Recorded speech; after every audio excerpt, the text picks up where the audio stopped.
here we are at the end of the day. It's been an awesome day of programming and also a lot of sitting. Could I make a suggestion? Can everyone just stand up for a minute and just kind of like wiggle around for a second? I've seen people in here all day long, and I think we maybe just need a little bit of this, maybe. I'm very excited. Okay, you can have a seat. Thanks. No yoga. I'm really excited to be here with Bobby from Akamai. This is a really fascinating story of innovation that spans decades, actually. Comes out of university research, and through many interesting twists and turns we'll look at today, brings us to 2022 and Akamai is doing now. So we're here to do some kind of chatting and storytelling more than anything. Yeah.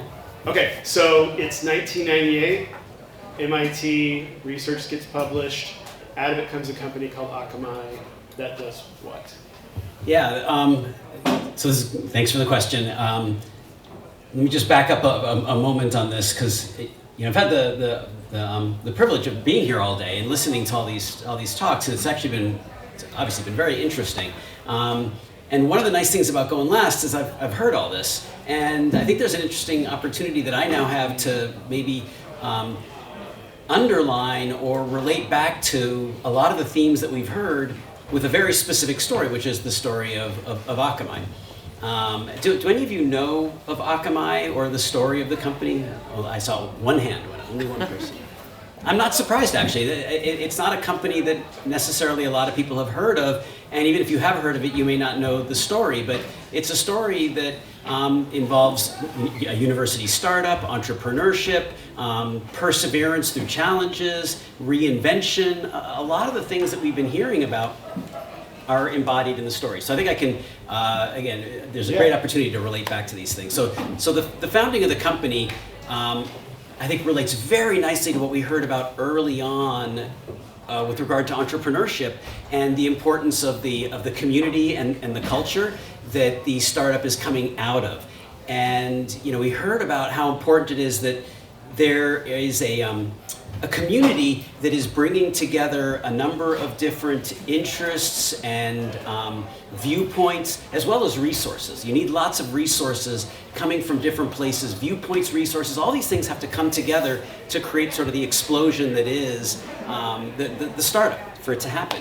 And that's exactly what happened in the case of Akamai. So going back to 1998, which is when the company was started, and it actually dates back to a little before that, so the mid-90s. And a research group at MIT, which I was part of.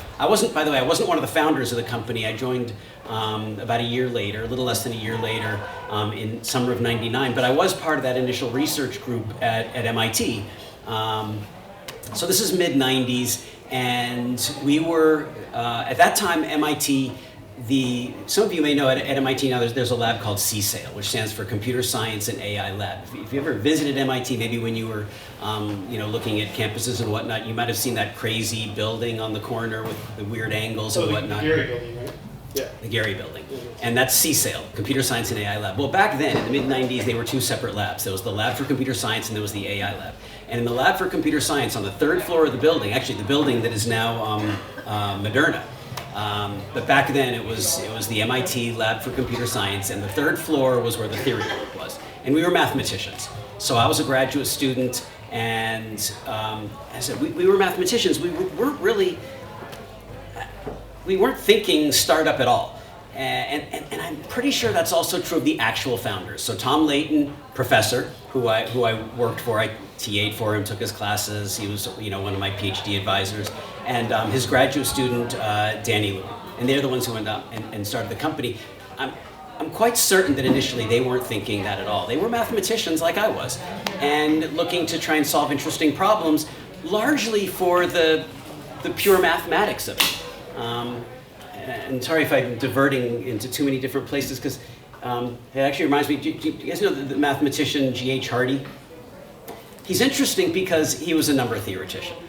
And he said that, this is going back a ways in England, and one of the things he said, which I thought was very interesting and not at all prescient, which was that he said that what he liked about number theory is that it was the one field of mathematics he was absolutely sure would have no application to anything whatsoever. And he liked that it was just pure thought. And of course, anybody who knows anything about cryptography today knows that he was completely wrong. Arguably, number theory is the most relevant field of mathematics today, bar none. But he obviously couldn't have seen that back in whenever it was. And you and your colleagues were doing math, not thinking of doing a startup, Yeah. and stumbled into how to make a better internet. Yeah, so now we get to the things coming together. This idea of a community brings together a number of different elements that all interact and form something. And in this case, it was not only the pure mathematics that was happening, but this was 1998, and Tim Berners-Lee. Everybody, you all know who Tim Berners-Lee is? Okay, so Tim Berners-Lee is the guy who created the web. And specifically what that means is that he defined two important things: HTTP, the Hypertext Transfer Protocol, HTTP, which is what the web is. The web is HTTP, basically. And HTML, the Hypertext Markup Language. He defined these things in '89, I believe, is when he published the spec for HTTP and HTML. Anyway, he forms obviously the thing takes off, he forms the World Wide Web Consortium, and the World Wide Web Consortium comes to MIT. Right? He did all this, by the way, in Switzerland, right? He was at CERN in Switzerland, but for various reasons, because again, the power that a major university has, he comes to MIT with the World Wide Web Consortium, and lo and behold, his office is on the 3rd floor of the building, which is exactly where we all were. And he's, ruminating on this thing he's created, and how the hell is it going to scale? I mean, because the thing's taken off, right? And the basic ideas that were there, you could just see that it was going to hit a wall. And there were a lot of people, by the way, back then who predicted it was going to hit a wall. Famously, Bob Metcalf said that he would eat his hat if the thing actually, I forget what the stakes were, but he was going to eat his hat or something like that. But anyway, so you've now got this practical problem sitting in front of them, in front of these researchers, and they recognize that they're doing mathematics that actually is relevant to this particular real-world problem. Okay, another serendipitous thing is that shortly before that, the MIT Sloan School had started their 50K competition, which is the entrepreneurship competition. It's now the 100K competition. I expect there's something like that here at Berkeley. I don't know, but there probably is. But that now existed. Okay, so that's the next thing that comes together. The next thing that comes together is that Danny Lewin, the graduate student, happens to have a roommate who is at the Sloan School and knows about the 50K competition. All of those things sort of serendipitously, thank you. Yes. All those things serendipitously come together, and they decide to actually start the company. And by the way, the idea was a completely different idea than what it ended up being. Well, let's go with the initial idea a little bit, because it did launch a huge company that's since done many more things. But it's the 90s, and there really is no broadband in homes or businesses, right? And so Akamai helped solve this partially. How? Yeah, so the basic idea was using this math to make the internet scale, or make the web scale. It really wasn't about so much, it wasn't about email and Usenet. Anybody remember what Usenet was? That's going to be a no, yeah. Okay. It wasn't. No. I think one way of saying it, if you don't mind, is when you're kind of out of range and you get to 3G or even 2G, that's how the internet was for everyone all the time, right? If you were lucky. If the wind was blowing in the right direction. Yeah. So it was about trying to figure out how to make things scale, and the idea was to use mathematics and distributed infrastructure. We basically run a service that's based on hundreds of thousands of servers all around the world, deployed in thousands of locations, about 1,000 different cities, well over 1,000 different networks. And on those servers, we run our own proprietary software that basically accelerates and helps scale the experience that our customers have.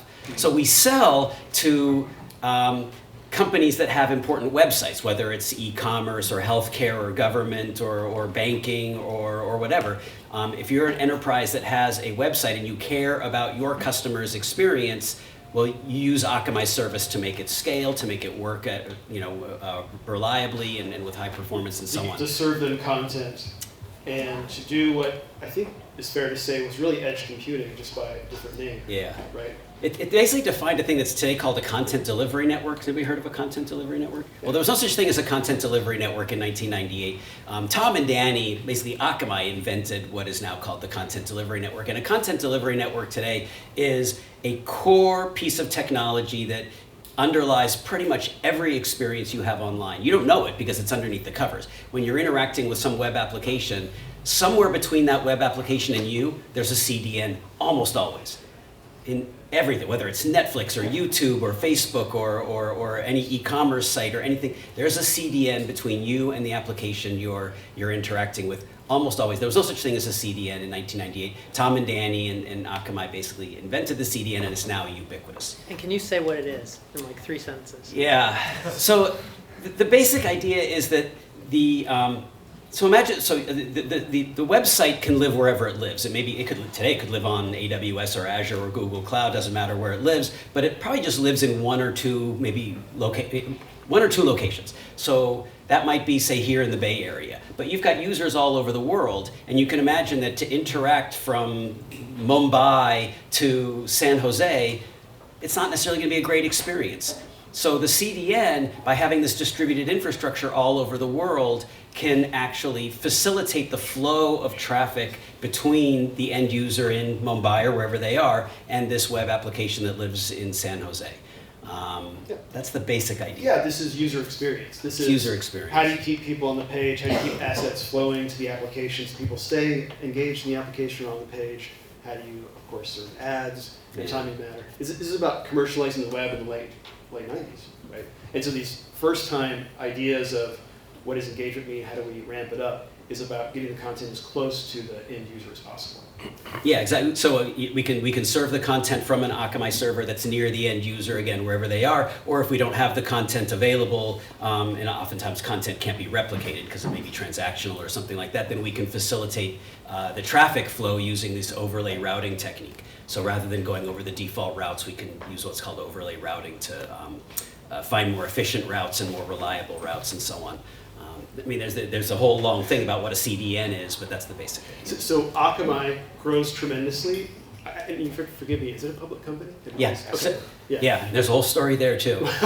Well, I think the takeaway here is huge success, Yeah. right? Huge success, early internet success, survives the dot-com bust, comes out better than ever. It's the mid-2000s, and you start getting requests from your customers for something new and different that's not exactly a CDN. Yeah, actually, so a couple of days ago, Elliott and I spoke on whatever. We didn't use Zoom, we used WebEx. And so we planned the, Oh my God. Yeah. Reliving the 1990s. It was pure Yeah, appropriate. yeah, exactly. Yeah, but anyway, so we planned out this whole thing, and then I'm sitting in the audience, listening to all these talks, and I'm thinking, I want to do something completely different. Yeah. So I'm kind of pivoting on you here from what we Go had ahead. originally planned, because what I want to talk about is the point at surviving the dot-com bust, because this is really, really relevant and important for any of you who are thinking about founding a company, and it relates to what you were talking about, culture. Yes. Okay, so the company, 98 dot-com bubble, everything's going wild. The company went public, by the way, 1 year later, in 99. We talked about this idea of a 10-year exit. This was 1 year. Wow. 1 year. And it was a hot company, but we were losing money, like crazy. Because that was the era. And so the next thing that happens, and this is still a little bit hard to talk about, is that on September 11th, our co-founder, the graduate student, Danny Lewin, boarded Flight 11 out of Boston. Yeah.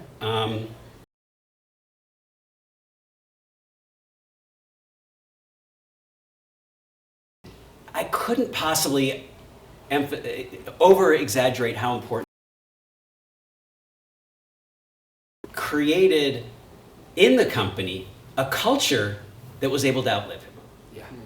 The founder is, the oversized impact that a founder has on culture couldn't possibly be overstated.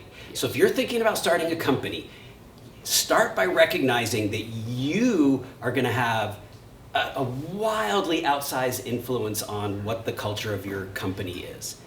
and it's going to make a huge, huge difference. And it's got to be genuine, by the way. You can't just sit down and say, well, I'm starting a company, I got to come up with a culture. And so you write down some things and that becomes your culture. It's got to be authentic. It's got to be you. So don't make it up. Just be yourself.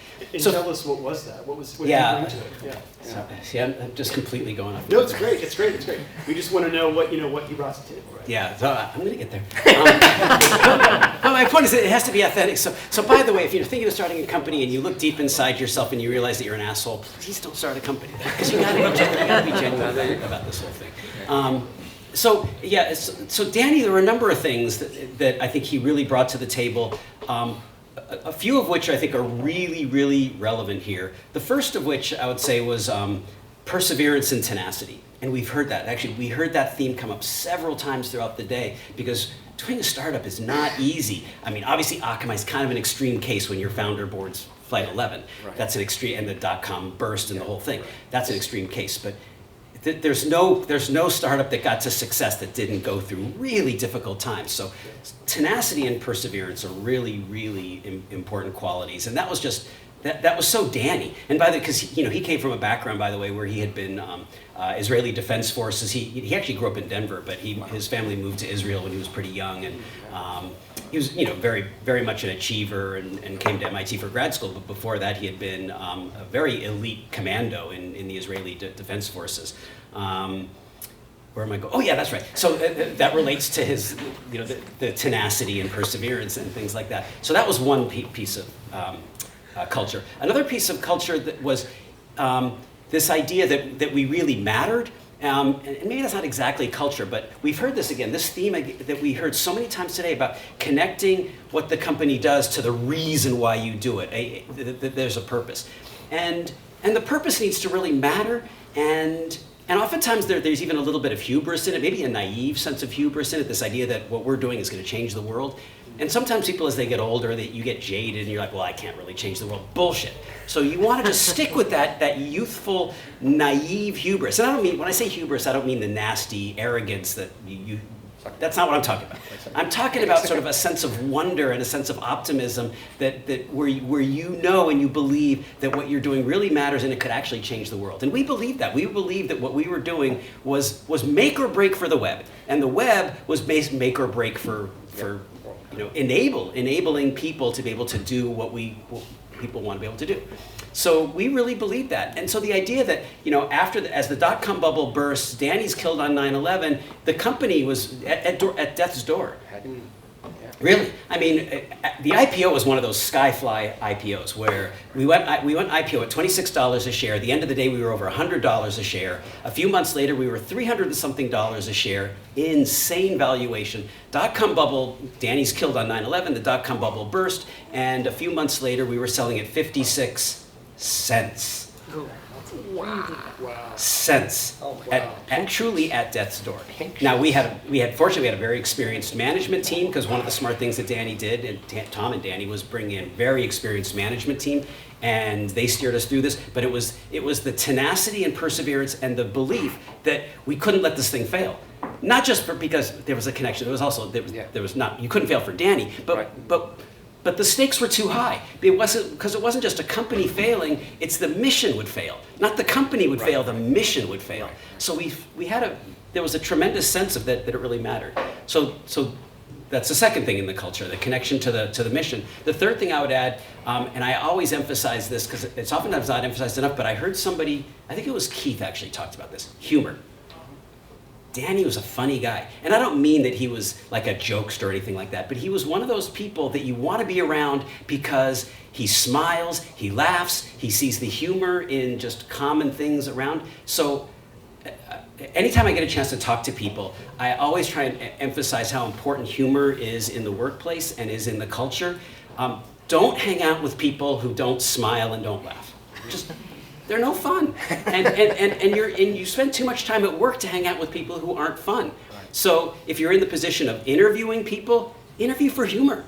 Nobody does that. I do. I interview for humor. So surround yourself with people who laugh. That's what Danny brought that into the culture as well. Danny brought in a culture that allowed us to laugh at ourselves, to laugh at the circumstances.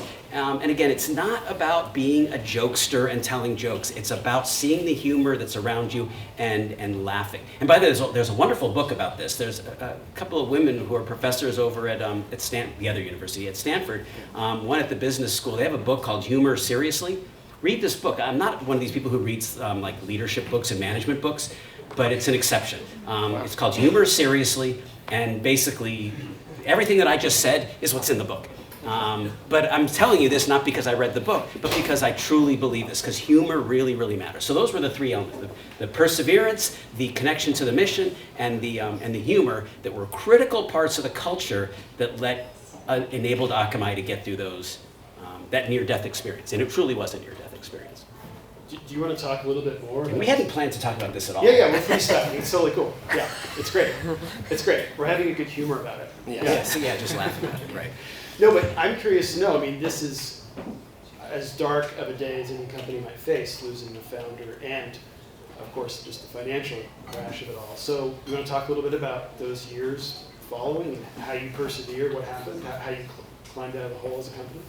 Yeah, I mean, to be honest, at that point, it truly was just execution. We really just had to, rebuild our customer base with a new sales force. We didn't have to change the products. The products were still sound. We had built a good product that was relevant even post.com burst. Now, we had to grow from there. And that does get into relating back to what we heard about on product management. So I'm blanking on her. What was her name? The woman who was talking about the product manager. Heidi, thank you. So she was wonderful, and she had a lot of interesting things to say and a lot of important things to say, and a lot of it related back to the customer and being able to listen to the customer. And so there's a few things that are relevant to the Akamai experience that I want to add to that, and they're really important in the startup phase and in that sort of Act 1 where you're really trying to get to some notion of real revenue and profitability and things like that, because you got to pivot. It's almost never the case that, well, here's the business plan, and 5 years later we just executed that business plan. That just never happens. It's always, you got to change. And that change comes from an open mind and listening to lots of people. And that doesn't obviously include customers. And when I say listen to customers, it has to be with a wide funnel. So don't think, okay, product manager goes and talks to the customers, and then the product manager figures out what features we need, and then the product manager tells an engineering leader, and then an engineering leader tells the next layer, and the next layer, and the next layer. That doesn't work at all. That's telephone, and then you end up with engineers building bullshit. I mean, they end up building things that aren't relevant. So you got to do is, what we did is we opened up the aperture by, we adopted this mantra of everybody sells, which was really not everybody selling, it's everybody communicates. Everybody talks to the customers. So random engineers would join customer calls, not to try and sell anything, but just to be there and listen. And oftentimes, it was those interactions that led to the good idea. It's like, oh, well, actually, what they're really trying to solve is this, and if I just built this, and a small funnel wouldn't have figured that out. You need a wide. So this that's is one. sort of like the Henry Ford, they wanted faster horses. Right, yeah, exactly. Yeah, they don't always know exactly what to ask for, so you got to actually be able to have the right conversation to really figure out what the problem is, not what they're stating is the problem. Right. That's exactly right. Another one that I would add is love your most demanding customers. Maybe that's the right way. So I remember in the early days, we had certain customers who, I mean, saying we hated them is the wrong way to say it. We didn't hate them. We loved them, but They were an acquired taste. Yeah, they were so freaking demanding, and we'd go crazy with these customers. But they were the best customers. And actually, I think I can name names on one of these because it's actually a good story. So, do you know who David Filo is? So David Filo was one of the founders of Yahoo. Yeah. Can I say this in public? This isn't being recorded. You're on a roll. You're on a roll. Don't stop now. Yahoo's been sold a million times. It's It's Verizon now. So they were an early customer, and man, David, he obviously very sharp guy. He would inspect at an unbelievable detail everything that we did, and if we made just the slightest mistake, we'd get this nasty. It wasn't nasty. He wasn't a mean guy, but we would get a scathing email. it'd be like, because part of what we do is we have to do this thing we call mapping, where an end user at a given location is sent to an Akamai server in some nearby location. And he would discover that, oh, I saw that a user in Berkeley got sent to a server in San Jose when my data shows that a server in Livermore would have done a better job. And I'm like, oh my God. And he would send these things on like a nearly daily basis. And it would cause us, we'd have to dig through all of our logs and figure out, well, why the hell did the data send the traffic over there instead of, he was so inspective and so demanding. And it made us crazy, but it made us much better at what we do. And I would think as a company, that at the time was probably the biggest search engine, most popular search engine on the web. Yahoo was big then. And so when you have the market leader breathing down your neck because they need you to help deliver the product, that's probably a good position to be in overall. Scathing emails aside. Yeah, exactly. I mean, I think you could say he had a very positive effect in terms of improving the company. Him being that demanding. And then we had other customers who basically, insisted that we do certain things that we hadn't thought of, and those ended up becoming products. And so, a good example is, so we started as a cybersecurity company. By the way, I haven't mentioned. Sorry, we started as a CDN, because I haven't mentioned cybersecurity the whole topic. We noticed. Don't wake up the timekeeper. Listen, we can do a do-over if you want. So we started as a we were invented as a CDN, and we really built the company as a CDN. But then we actually pivoted into cybersecurity, and that wasn't our idea. That was demanding customers who were basically insisted that we, instead of just delivering their site, they insisted that we also protect. We hadn't even thought of that. But it was back to this idea of your most demanding customers are the ones that do you the most good. So you got to really cultivate the most demanding customers. Don't just tolerate them, cultivate them. I think that's an important lesson. But yeah, the cybersecurity business started about. Well, actually, the first remnants of it were basically one-offs for these demanding customers. We had a customer who was coming under a DDoS attack. This is like 2002 or 2003. We had a customer in the government space who was under nearly constant denial of service attack. We didn't have a protection mechanism, but the customer was like, wait a minute, you guys operate this massive CDN, you have massive capacity, why can't you block the DDoS attack? And we did. But we did it as a one-off for this particular customer, and several years later we launched a product doing DDoS protection. It's a great example. Another customer demanded, they said, look, you sit between the end users and my website. What I want to do, I have this idea. The customer had the idea. The customer said, what I want to do is I want to put in a rule into my firewalls that says, only let Akamai talk to my web. Only Akamai can talk to my website. Firewall rules. Only Akamai can talk to my website, which means that a random end user out there, potential attacker, cannot directly attack the website. They can only attack Akamai. We thought, well, that sounds a little dangerous. But we did it, and we set up a shield service. Basically, we ended up calling it, I think, Site Shield, which was the impetus for what then became a full web app firewall. Because since we're delivering the traffic, we could see the traffic, and therefore we could apply rules. Actually, we see so much traffic, we could come up with mechanisms to figure out, well, which traffic is malicious and which traffic is real, legitimate users, and put rules in place that allowed us to block the stuff that's malicious. And that led us to a web app firewall. So we had DDoS, we had web app firewall, and those were the beginnings of our cybersecurity business, which today is bigger than our CDN business. Akamai, just by way of numbers, Akamai now, we do about 3-point-something billion annually in revenue, of which about 1-point-something is CDN, another 1-point-something, though a bigger something, is cybersecurity. So we basically did an Act 2. We did CDN as Act 1, we did cybersecurity now Act 2, and we're still growing rapidly in cybersecurity. We're now just about embarking on Act 3, which is cloud computing. So we've just entered the cloud computing space, so there's a whole long story there, but this idea of reinventing within the context of an existing company, and there's a lot I could continue to talk about there. I'm sure there was a message, there was a point. Early on of protecting the web or building the web, and it sounds like Akamai tracked that. In a sense, you're positioned to track that mission over time, delivering the stuff.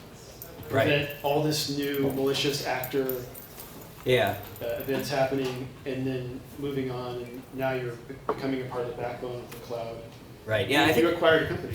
Yeah, we've done. Actually, we've been pretty acquisitive ourselves. We've acquired a fair number of companies over the years, and I would say almost all the products and all the areas of business that we have today are some combination of acquisition and organic, which is actually a great way as an existing business to continue to grow. Because obviously you want to keep building things organically. That's what we do, right? We're one of the reasons we're doing what we're doing is so we love building things that matter.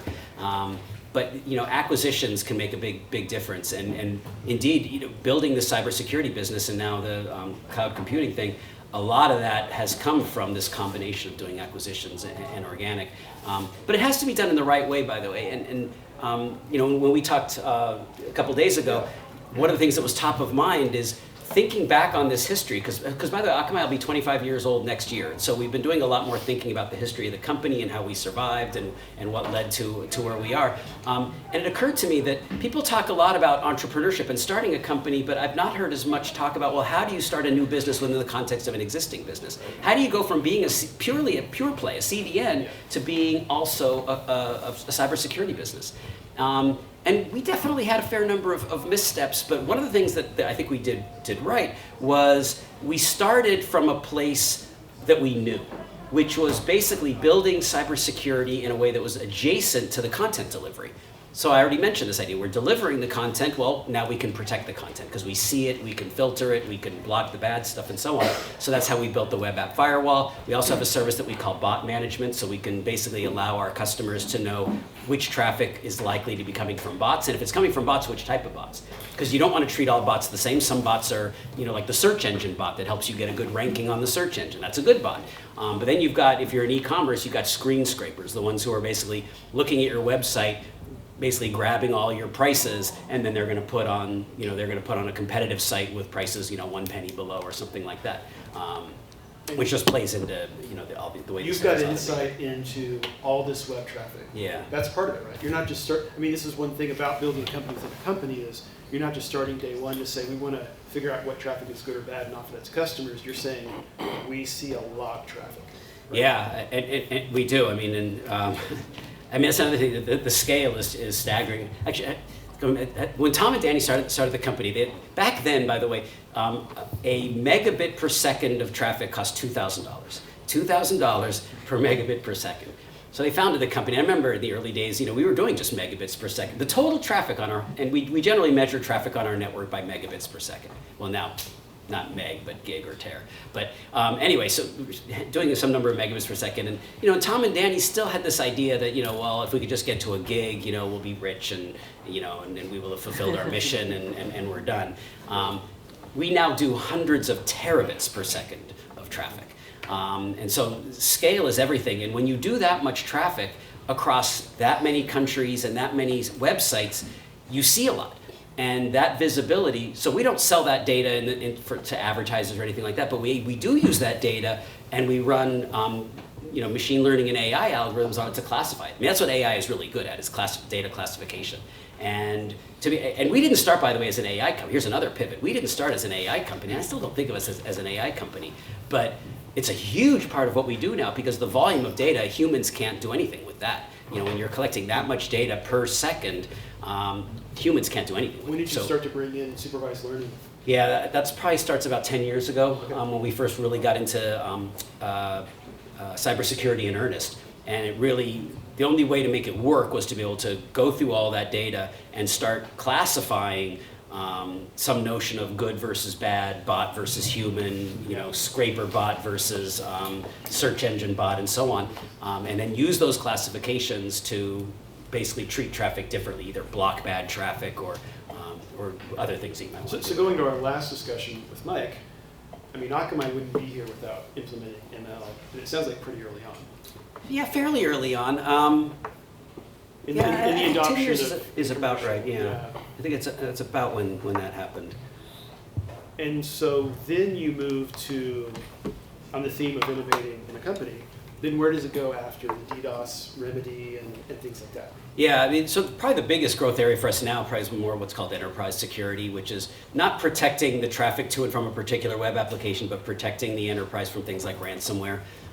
We've definitely seen a sea change over the last few years in terms of the cybersecurity landscape, because it wasn't that long ago that when you thought, okay, put the nation states aside. So put the nations, whether it's Russia or whoever else, put that aside in terms of what they can do as attackers, because they have resources. If you're a company and you're thinking about how do I protect myself, don't waste your time thinking about protecting yourself from the Russians or the Chinese or whoever. So break that down. Why is that? Why not? They're just so good? Is that yeah, I mean, they're way overpowered. Right? My kid, OP, right? They're way OP. So you can't protect against that adversary. But aside from the nation states, it wasn't that long ago that your biggest worry was so-called hacktivists. Remember Anonymous? And everybody cowered Anonymous? Compared to what we're seeing today, it's night and day. I mean, because their motivation, you have to remember that the hacktivist motivation was basically to make a point. Either make a political point or brag to your friends or look cool because you were able to, take down the so-and-so site. So the word hacktivist is right. They were doing it to try and make a point. Where we are today is the criminals are doing it to make money. Yeah. And as soon as you change from sort of a kind of a hacktivist motive to a money-making motive, everything changes. The tools get better, the scale gets bigger. So where we are now is cyber crime is organized crime. Modern organized crime is cyber crime. Yeah. And when you hear about ransomware, you want to think of it not just as a particular type of attack, but as rather a criminal economy, a criminal business model. It's repeatable, it's scalable, it's profitable, it's supported by tools, it's supported by HR organizations, it's supported by CFOs. I mean, it's organized crime run as profitable businesses, and that's a game changer. It's not kids in the basement trying to impress their friends anymore. It's a game changer, and it's not going to end. I mean, so if you're again back to entrepreneurship and starting companies, there's a lot of forward growth in cybersecurity, and it's a very important field. And I forget where I was going with this, but I had a point to make. Well, so for Akamai, so it's huge. It's turnkey. It's not just nation states, but all kinds of folks. And what do you guys bring to the table for your customers to remediate that? Right, that's where I was going. That's right. So this notion of being able to provide capabilities that help enterprises protect against the sort of new class of attackers. People talk about this idea of so-called zero trust, which is a term gaining. By the way, it's a term I hate. Have you heard this? Is this term that you guys are aware of? It's a term that's gaining a lot of currency. It's even actually in the most recent directive coming out of the White House. It's actually now about a year ago, there was a directive out of the White House that mandated all federal agencies have to adopt so-called zero trust. It's a horrible name. Because it doesn't mean you don't trust anybody. It's not that. But where was I going to go? Because we were going to talk about the history of zero trust. Yeah. Tell us about zero trust. What's the underlying, name sucks, but what's the underlying point? Yeah, so I actually think it is sort of the modern way of protecting the enterprise.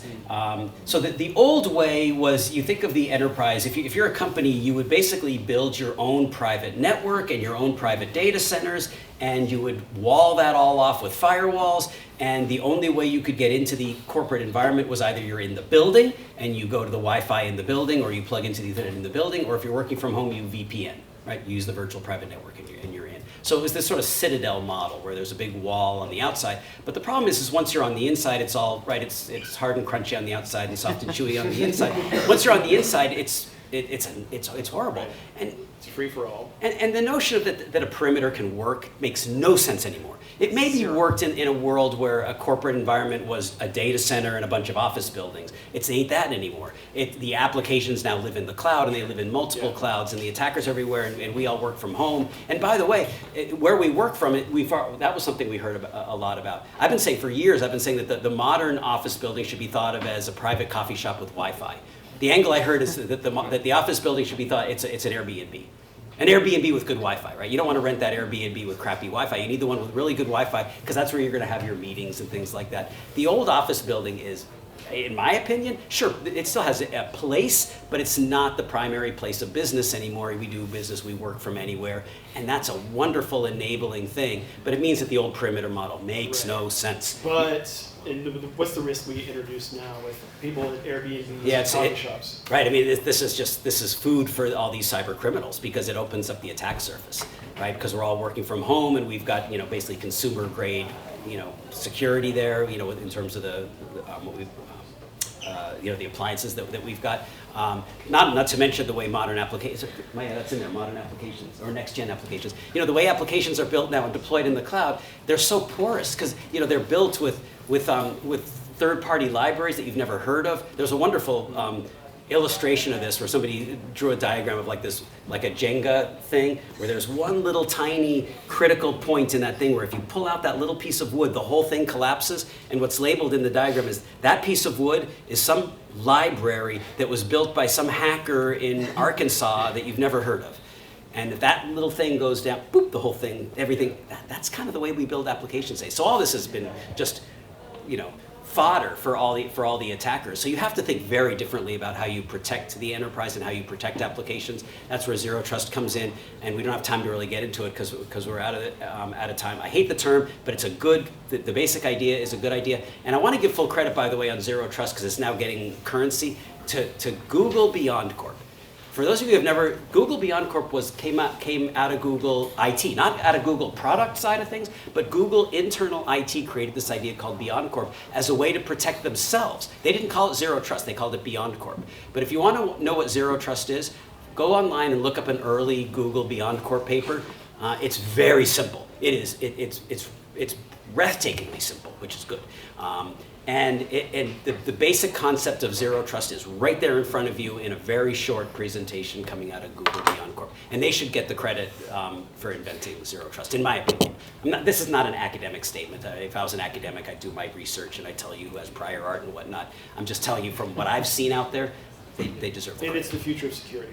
I think it's the future of security. And they, by the way, they're productizing what they did, because it was done just for, by the way, for any of you who have worked at Google and know this stuff better than I, sorry if I'm getting it all wrong. Well, I'm not getting it all wrong, but sorry if I'm getting it partially. I'm possibly getting it partially wrong. But yeah, it's a great idea. Yeah. I forget where I was. Google's got a sense of humor, though, so you're good. They do. I think they do. Yeah. I think there's a good culture there. Yeah. Okay, we are close to time. Do you want to sum up just Akamai today? What do you? Oh my God. I don't remember. I got really. I can tell you, we had this down. Like when we talked a few days, we had this down. And then I'm sitting here, I'm listening to all this stuff going, and I just. We've deviated a lot. Yeah. That's all right. It's all right. It's been really good. Can I ask a question? Please. So, Bob, you mean I was actually a judge in MIT. It was the 10K in 1997, not the 50K. Wow. It was the 10K. 10K. When Akamai won, right? So the question I have is you. We didn't win. We came in third, I think. Yeah, but you obviously got the visibility in the community. So the question is, as you said, you've grown both through organic innovation and acquisitions, right? Very few companies do technical acquisitions in a world-class way. And as a result, a lot of times, what you acquire, you suffocate. Yeah. And there's an East Coast, West Coast thing that certainly plays a factor in that. So can you talk about how you, as the CTO of the company, were able to get real value out of the acquisitions that you did? Because very few companies get this right.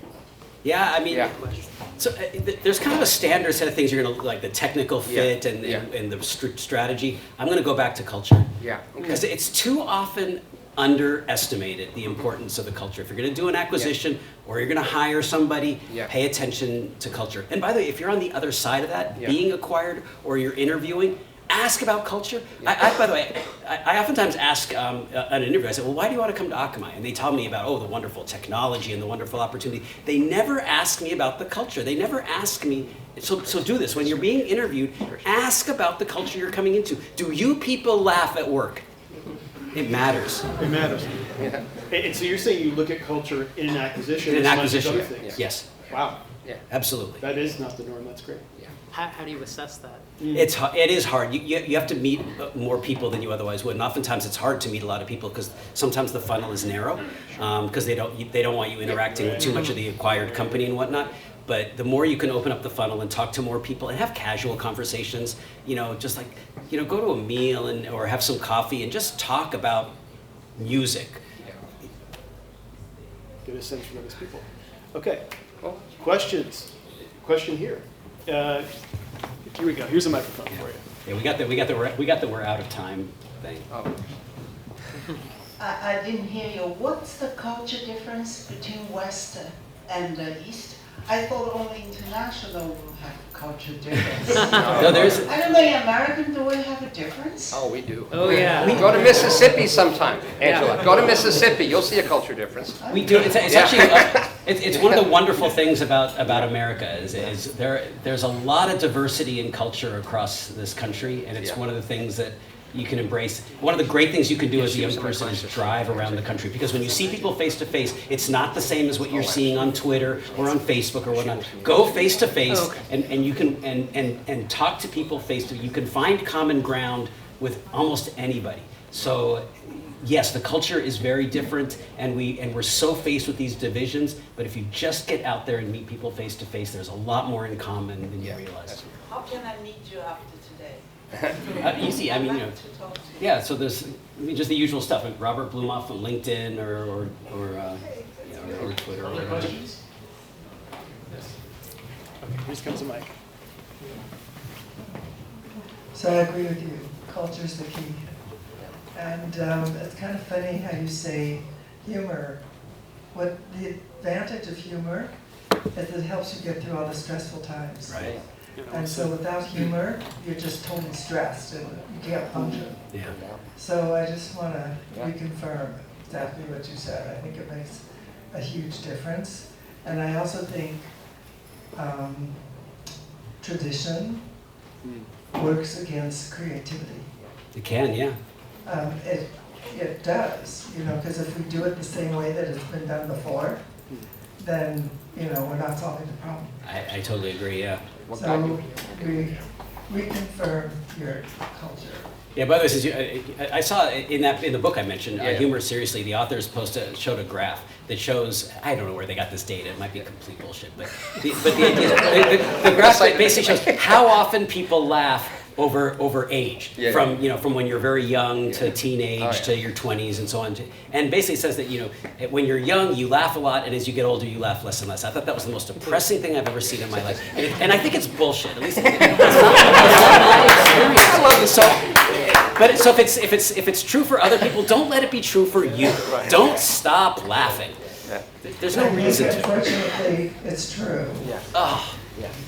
You really think it's true? Yeah, I think older people laugh less.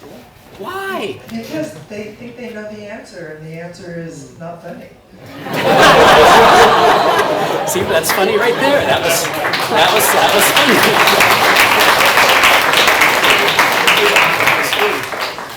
funny. Firmly true.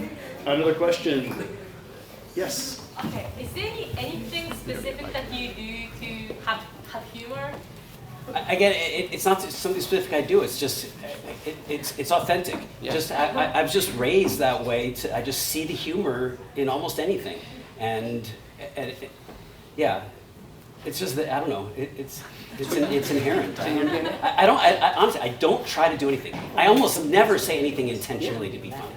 Almost never, because for me that doesn't work. Some people can do it. Some people can get up and obviously do stand-up and things like that. I could never do that. And when I'm giving a talk or something like that, my wife recently was like, "You got to be funny in this talk. You got to come up with some funny." Not this one, but I was doing something else. She's just like, and I did. I thought about it. Like I spent time. I'm thinking, all right, I need some funny lines, and I failed completely. So I don't even try to be funny. Could I ask you? You think humility plays a part? Humility is important. Yeah. I mean, there's nothing less funny than a boviating blowhard. Yeah, absolutely. So maybe that's part of the cultural piece toward humor as well. Yeah, and by the way, I don't find meanness funny at all. I know there's been a lot of stuff. Again, back to the divisions, we see a lot of people being funny by being mean. Right. I hate that more than anything. Yeah, big difference. Too much comedy. Other question for our friend Bobby, CTO Akamai. Yes. At least I did get to cybersecurity. We did. We got there. Yeah, we got did. there. It was quite a narrative arc. It was. Well, listen, this has been really fun. It's Yeah. a great day. Thanks to Decode for everything. Yeah. Thanks to Bobby from Akamai. Please give him a hand.